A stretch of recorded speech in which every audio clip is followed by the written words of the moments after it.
Bonjour à toutes et à tous et bienvenue dans l'émission Bernica en ondes, le magazine mensuel des événements et des activités pédagogiques du collège Le Bernica.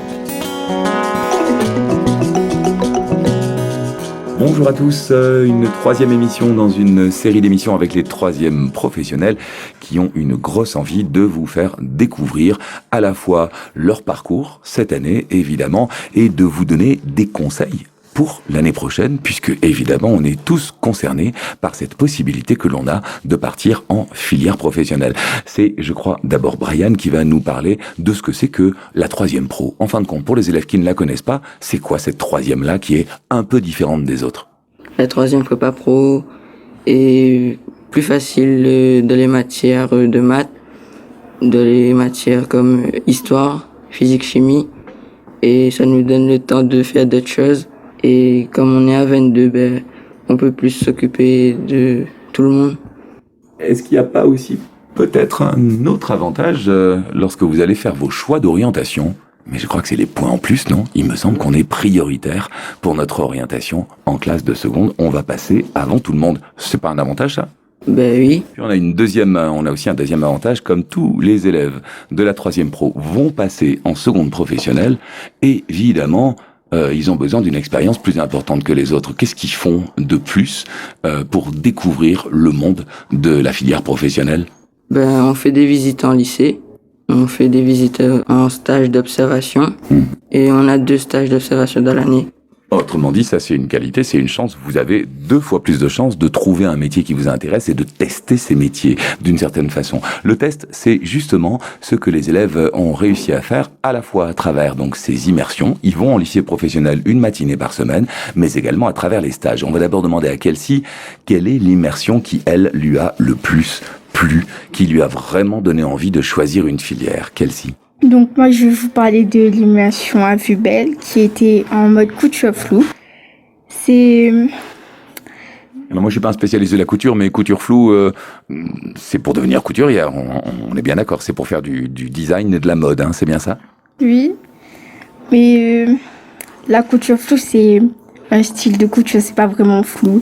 Alors ça veut dire quoi? Moi j'y connais pas grand chose quand même. Couture floue, c'est une manière de faire des vêtements un peu particulière? Je connais pas, n'a pas parlé de ça. Alors, est-ce que tu peux nous raconter, Kelsey, ce qui s'est passé pendant cette matinée d'immersion et ce que tu as découvert? Pendant cette journée, on a fait un marque-page en forme de poisson. Donc, on a choisi le modèle, on a découpé, on a collé, on a repassé. Mais on n'a pas pu, malheureusement, coudre, vu qu'on n'a pas l'âge qu'il faut. Alors, pourquoi est-ce qu'on peut pas coudre quand on n'a pas l'âge? Mais il est dangereux. Ah oui, tu peux te faire mal avec une machine à coudre? Oui. Moi, j'ai jamais touché une machine à coudre, donc effectivement, je pouvais pas le savoir. Est-ce que tu penses que cette expérience-là en couture, ça va te donner envie de choisir cette filière professionnelle parmi 4 choix que vous allez avoir à faire à la fin de l'année? Au début, je pensais pas, mais au final, oui, je pense. Mais ce sera peut-être pas mon premier vœu, mais il sera dans mes vœux. D'accord, c'est une filière qui sélectionne beaucoup. Là aussi, j'imagine, il n'y a pas beaucoup de place finalement en lycée pro. C'est peut-être ça la différence avec le lycée général, c'est que vos dossiers vont être sélectionnés. Est-ce que c'est bien ça? Oui. Et toi, qu'est-ce que tu estimes avoir comme chance de sélection par rapport à un élève qui aura suivi une troisième standard classique? Mais je serai plus avantageuse vu que je suis en troisième prépa pro. Et donc, moi, je connais, j'ai les plus de points, concrètement. Et puis voilà. Donc ça, c'est ce qui va te permettre là aussi de faire les bons choix. Après tout, on peut pas choisir au hasard une filière dans laquelle on s'engage pour 3 ans et qui va déboucher sur un métier. Il y a aussi une autre possibilité qui nous est donnée à travers les 2 stages d'observation que vous aurez réalisés, évidemment, par rapport au choix que vous voulez faire d'un futur métier. Et Lashwana, toi, de ton côté, je crois que tu as été particulièrement intéressée par ton premier stage d'observation. Alors on t'écoute parce que, évidemment, tu vas nous reparler de ça pour ton oral de brevet. Alors j'ai fait mon stage d'observation à mon ancienne école primaire, l'école de Bracano, où j'ai été classée dans plusieurs classes, mais j'ai préféré mon dernier jour car j'étais avec les TPS-PS, qui signifie toute petite section, petite section. J'ai préféré ce dernier jour car c'était plus ce que je voulais avec les petits, et j'ai plus appris le métier d'ATSEM qu'avec les autres classes. Oulala, tu es déjà spécialisé, ça se voit. ATSEM, ça veut dire quoi déjà? C'est les tatis. C'est les fameuses TATI dont on se rappelle tous, je crois, effectivement, celles qui aident l'instituteur. Est-ce que c'est bien ça? Oui. Alors, c'est quoi leur job? Ils aident le professeur. Par exemple, si le professeur est occupé, elle prépare des choses. S'il faut préparer des jouets, des activités, elle les prépare. Quelle qualité, toi, tu penses avoir pour effectivement travailler dans ce milieu scolaire, maternel, avec des toutes petites sections, c'est-à-dire des enfants qui n'ont pas encore l'âge de 3 ans? Dis donc, c'est pas évident, non, de travailler avec des enfants qui n'ont que 2 ans? Non, c'est pas évident car ils sont actifs. Mais vu que j'aime bien les enfants et que j'en ai plein dans la famille que je surveille, du coup, voilà. Autrement dit, tu avais déjà une expérience familiale, on va dire, qui t'a amené à te dire « Bah ouais, moi je crois que j'ai ces qualités-là qui sont nécessaires ». Ça va être quoi pour devenir ATSEM alors du coup?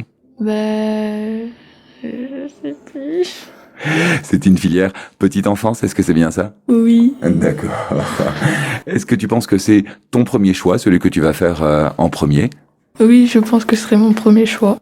Quelles sont les difficultés finalement de ce métier-là? Parce que tous les métiers ont des difficultés aussi, bien sûr. Quelles seraient les choses qui te feraient, qui t'inciteraient à réfléchir en te disant, bon, il y a beaucoup d'avantages, mais il y a aussi quelques inconvénients?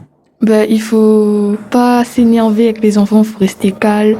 Même s'ils font des bêtises ou quoi que ce soit, il faut gérer sa colère ou quoi que ce soit. Il faut bien être attentif avec eux. D'accord, la Chouana, ça veut dire que tu sais déjà un petit peu maintenant, à ce moment de l'année, que c'est peut-être ça la première des choses que tu vas choisir pour un métier à l'avenir. Romain, lui aussi, va nous parler de son stage d'observation, mais c'est dans un tout autre secteur. Vas-y Romain, on t'écoute. C'est dans le secteur de l'électricité. Mon premier jour, ça s'est bien se passé. Quand je suis arrivé, on est parti directement à Saint-Pierre pour réparer une clim qui fonctionnait plus. Et moi, je l'ai démontée et après, on l'a remontée. Tu savais déjà faire plein de trucs par rapport à ça ou tu as vraiment découvert complètement le monde de l'électricité? Je savais plein de trucs avant. Ah, autrement dit, il y a aussi des choses que tu savais par la famille, par ton expérience personnelle. Oui. Du coup, tu te sentais capable d'être déjà professionnel par rapport à ça. Oui. Finalement, c'est quoi les métiers dans ce monde de l'électricité? Tu peux travailler à ton compte, devenir artisan? Oui. Mm-hmm. Alors, toi, de ton côté, est-ce que ça sera ton premier choix pour l'année prochaine? Oui. Et où est-ce que ça va se faire? Avec quelle filière, finalement, pour tous ceux qui nous écoutent et qui seraient intéressés par ce monde-là, effectivement, l'artisanat, l'électricité, les circuits électriques, qu'est-ce qu'il faut faire, en fin de compte, comme demande?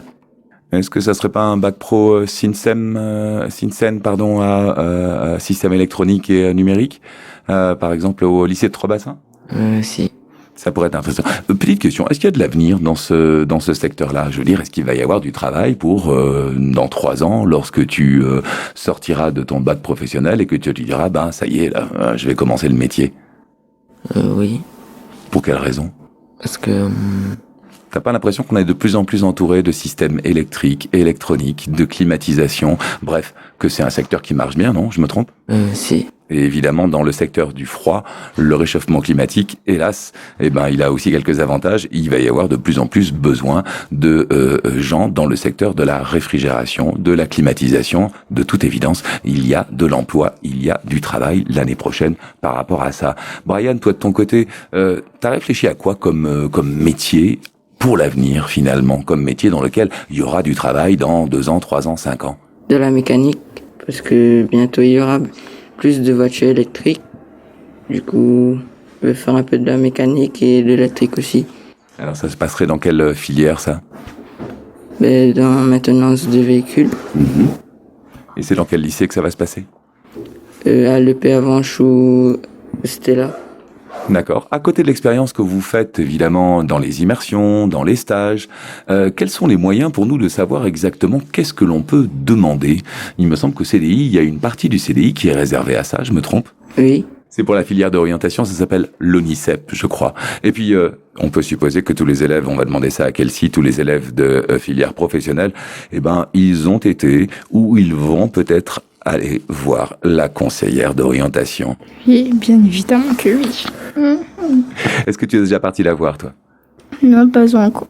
Ça veut dire qu'il va peut-être falloir que tu ne tardes pas trop parce qu'en fin d'année, évidemment, son cahier de réservation est totalement plein et on n'a pas beaucoup de chance de réfléchir au dernier moment. Donc on peut peut-être se dire, allez, au mois de février, au mois de mars, on va aller faire un premier bilan avec elle et elle va nous aider à mieux réfléchir et peut-être à mieux choisir.